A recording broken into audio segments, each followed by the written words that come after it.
There's a prevailing attitude that art doesn't matter in the real world. But the study of art can enhance our perception and our ability to translate to others what we see. Those skills are useful. Those skills can save lives. Doctors, nurses, and law enforcement agents can use painting, sculpture, and photography as tools to improve their visual acuity and communication skills, which are critical during investigations and emergencies. If you're treating an injury, investigating a crime scene, or trying to describe either of those things to a colleague, art can make you better at it.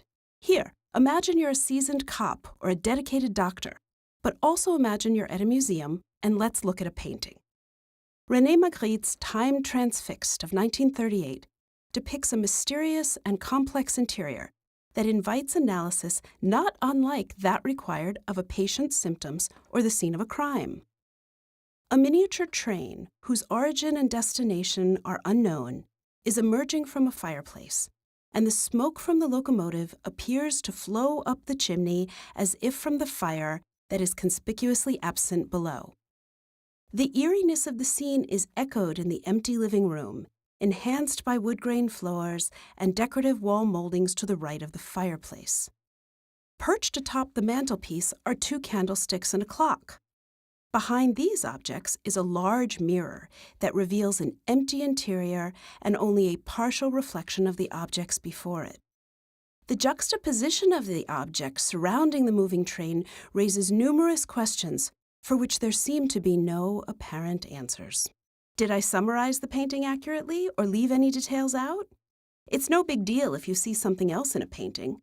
But what if we're both seasoned cops? I call you for backup, you show up, only to realize the 2 bank-robbing ninjas I'd mentioned were actually 6 bank-robbing ninjas with lasers. Close study of art can train viewers to study thoroughly, analyze the elements observed, articulate them succinctly, and formulate questions to address the seeming inconsistencies. Scrutinizing the details of an unfamiliar scene, in this case the work of art, and accurately conveying any observable contradictions is a critically important skill for both people who look at X-rays and those who interrogate suspects. Let's interrogate this painting, shall we? Okay, Magritte, that's quite a little picture you've painted. But why aren't there any train tracks? Why no fire? What happened to the candles? Why doesn't the fireplace have a little tunnel for the train? It just comes straight through the wall. And the clock says it's about 1:45. But I'm not sure the light that comes through the window at an angle says it's just past noontime.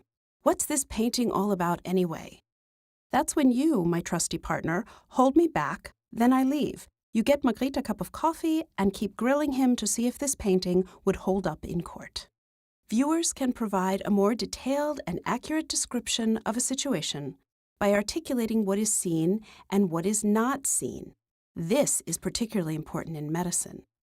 If an illness is evidenced by 3 symptoms and only 2 are present in a patient, a medical professional must explicitly state the absence of that 3rd symptom, signifying that the patient may not have the condition suspected. Articulating the absence of a specific detail or behavior, known as the pertinent negative, is as critical as stating the details and behaviors that are present in order to treat the patient. And conspicuous absences are only conspicuous to eyes trained to look for them.